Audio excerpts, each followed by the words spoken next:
Assalamualaikum dan salam Sarawakku sayang, bersama saya Fidah Matrang. Fokus berita malam ini, formula semakan pemberian khas di bawah perkara 112D Perlembagaan Persekutuan sedang dibincangkan dan dipertimbangkan di peringkat Kerajaan Perpaduan. Premier Sarawak Datuk Patinggi Tan Sri Dr. Abang Abdul Rahman Zuhari Tun Datuk Abang Openg berkata, formula yang diberikan oleh Sarawak adalah adil kepada kedua kerajaan Sarawak serta Kerajaan Perpaduan. Justru beliau berharap Kerajaan Perpaduan memahami rasional formula yang dikemukakan oleh Kerajaan Sarawak. Kita mempunyai formula dan saya difahamkan oleh Datuk Seri Fadilah sedang dibincangkan. Walaupun nampaknya mereka ada mempunyai formula mereka sendiri, tetapi kita berpegang teguh dengan formula kita kerana ia lebih adil kepada Sarawak dan juga kepada Kerajaan Persekutuan. Biarlah mereka menilai lah. Saya tak dapat mengumumkan formula kita, tetapi ia sedang ditimbangkan oleh pihak Kerajaan Persekutuan. Harapan saya ialah supaya mereka dapat memahami rationalize formula kita yang saya nampak adalah adil kepada kerajaan pusat dan juga kerajaan kita, berlandaskan kepada revenue yang didapati oleh kerajaan persekutuan daripada negeri Sarawak. Beliau berkata demikian ketika ditemui media selepas menghadiri majlis Rumah Terbuka Timbalan Premier Sarawak Datuk Ahmad Douglas Ugambas bersama isteri Puan Sri Datuk Ahmad Jumaani Tun Tuanku Bujang di Kuching pada Ahad. Dalam pada itu, Datuk Patinggi Tan Sri Abang Zuhari juga berkesempatan mengucapkan selamat Hari Krismas kepada masyarakat Kristian di negeri ini. Beliau berharap Sarawak akan sentiasa makmur walaupun mempunyai masyarakat yang berbilang kaum dan agama. Majlis turut dihadiri oleh Menteri Pelancongan Industri Kreatif dan Seni Persembahan Sarawak Datuk Seri Abdul Karim Rahman Hamzah serta isteri, Timbalan Menteri Undang-Undang MA63 dan Hubungan Negeri Persekutuan Datuk Sharifah Hasidah Said Aman Ghazali dan Ahli Dewan Undangan Negeri Adun Satok Datuk Ibrahim Baki. Laporan seterusnya, Jabatan Kebajikan Masyarakat JKM akan sentiasa bersedia mengulurkan bantuan kepada mangsa banjir mahupun mangsa bencana bagi setiap negeri menurut Menteri Pembangunan Wanita, Keluarga dan Masyarakat Datuk Seri Nancy Sukri. Katanya JKM telah menghantar bantuan sejak Oktober lagi bagi setengah kawasan kerana menjangkakan banjir dan bencana akan berlaku bukan sahaja di Sarawak tetapi di seluruh negara. Sebenarnya ada tempat kita sudah hantar daripada bulan Oktober lagi. Sebab kita menjangka, semuanya ini dijangka akan berlaku. Jadi untuk Sarawak? Bukan saja Sarawak, seluruh negara. Sebab kita takut bila berlaku banjir, kita tidak dapat menghantar dalam masa yang masa yang singkat. Jadi semuanya telah disiap sediakan. Beliau berkata demikian kepada media selepas membuat lawatan terhadap mangsa banjir di Pusat Penempatan Sementara PPS Dewan Suara Kota Semarahan dan PPS SK Kampung Baru Kota Semarahan pada Ahad.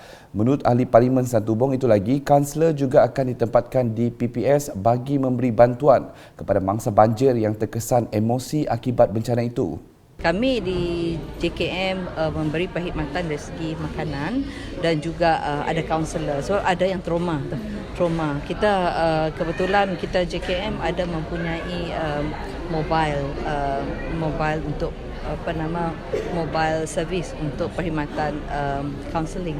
Dari situ kita dapat ada yang trauma kerana macam di Kelantan kita pergi ke tempat rumah ahli keluarga yang mana ada yang kena gencatan elektrik dan pelbagai lah ada jenis perkhidmatan yang kita beri, terutama sekali kaunseling dan juga mereka yang melayani anak-anak supaya mereka terhibur. Dalam pada itu, Datuk Seri Nancy Sukri berpuas hati dengan keadaan PPS di Dewan Suara dan Sekolah Kebangsaan SK Kampung Baru yang menempatkan mangsa banjir. Menurutnya, urusan penempatan mangsa berjalan dengan baik dan lancar. Malah mereka juga berpuas hati diberi makanan yang mencukupi dan dijaga kebersihan. Nampaknya semuanya berjalan dengan baik dan lancar, dan bila ditanya dengan mereka yang menjadi mangsa tinggal di sini, makanan cukup, kebersihan dijaga. Jadi itu yang kita harapkan. Dan insya-Allah mungkin mereka akan keluar hari ini balik ke rumah masing-masing. Jadi kita mengharapkan lebih banyak lagi PPS akan ditutup lah, bergantung dengan cuaca. Selanjutnya, Pertubuhan 38 Yayasan Pecinta Amal tampil menyumbangkan 20 link chair kepada Hospital Umum Sarawak HUS bagi menampung bilangan pesakit di ruang menunggu yang kian bertambah. Simbolik penyerahan telah disempurnakan oleh Menteri Pembangunan Wanita, Kanak-kanak dan Kesejahteraan Komuniti KPWK Sarawak Datuk Seri Fatimah Abdullah di HUS pada Jumaat. Selain itu, 38 Yayasan Pecinta Amal turut menyumbangkan 2 unit komputer untuk kegunaan HUS dan Christmas goodies kepada 130 kanak-kanak yang berada di wad HUS sempena sambutan Hari Christmas 2022. Datuk Seri Fatimah juga sempat melawat seorang pesakit Adeline Allen Alang berusia 27 tahun mengidap penyakit neuroma akustik 2 hala dan membuat pembedahan tumor serta implan saraf otak pendengaran pada 15 November lepas. Namun pembedahan tersebut tidak berjalan lancar dan beliau membuat pembedahan sekali lagi pada 23 Disember lepas di Neuro HDU HUS. Sehubungan itu, kata Datuk Seri Fatimah, Sarawak HEAR akan menyokong dan membantu implan koklea ini secara holistik. Jawatan kuasa Sarawak HEAR terdiri daripada profesional yang berdedikasi seperti pakar ENT, pakar pediatrik, pakar audiologi, pakar patologi bahasa pertuturan, doktor perubatan pensyarah, guru jururawat dan ibu bapa yang berdedikasi. Perkembangan berikutnya di Debak. Fenomena air pasang besar setinggi 6.2 meter telah menyebabkan seramai 67 orang penduduk kampung Melayu Debak terpaksa dipindahkan ke pusat pemindahan banjir. Timbalan Menteri Pembangunan Kesejahteraan Komuniti Sarawak merangkap Ahli Dewan Undangan Negeri Adun Saribas, Muhammad Razi Sitam turut berkesempatan untuk turun padang bagi meninjau lokasi yang terkesan itu. Beliau telah memohon kepada Agensi Jabatan Kebajikan, Baitul Mal Betong dan pihak Angkatan Pertahanan Awam Malaysia APM cawangan Betong untuk menghulurkan bantuan kepada mangsa banjir yang telah dipindahkan ke pusat pemindahan. Dalam masa yang sama, beliau turut meninjau lokasi banjir yang bertempat di Kampung Babu, Kampung Bunge dan Kampung Lalang yang telah terjejas teruk akibat daripada fenomena air pasang besar. Beliau turut menasihati kepada semua penduduk kampung agar lebih berhati-hati dengan situasi sekarang, terutamanya kepada anak-anak yang sering bermain di halaman rumah. Selain itu, Muhammad Razi turut berkunjung ke pusat pemindahan mangsa banjir sambil menyerahkan sumbangan kepada mereka untuk keperluan seharian.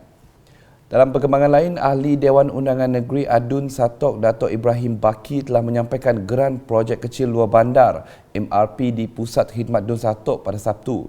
Penerima-penerima MRP itu terdiri daripada Jawatan Kuasa Kemajuan dan Keselamatan Kampung JKKK, Persatuan Ibu Bapa dan Guru PIBG, Pertubuhan Kelab-Kelab serta Badan Bukan Kerajaan NGO di kawasan Satok. Jelas Datuk Ibrahim, Kerajaan Sarawak telah melaksanakan pelbagai projek rakyat di Dun Satok demi kemudahan penduduk di kawasan tersebut. Justru beliau berharap kesemua projek tersebut dapat dilaksanakan dengan lancar untuk meningkatkan kemajuan di kawasan Satok. Pada majlis itu, seramai 64 penerima di sekitar kawasan Dun Satok mewakili kelab dan persatuan masing-masing telah menerima geran MRP berkenaan. Sebelum berakhir, saya mewakili warga Kerja UKAS ingin mengucapkan selamat menyambut Hari Christmas kepada semua penganut Kristian dan selamat Tahun Baru 2023. Semoga keharmonian dan perpaduan antara kaum dan agama di negeri ini dapat terus kita jaga dan nikmati bersama. Sekian edisi malam bersama saya Firdaus Matrang. Berita lebih lanjut boleh didapati di semua platform media sosial UKAS termasuk portal ukas.sarawak.gov.my dan UKAS channel di YouTube. #Menyebar Fakta. Salam UKAS.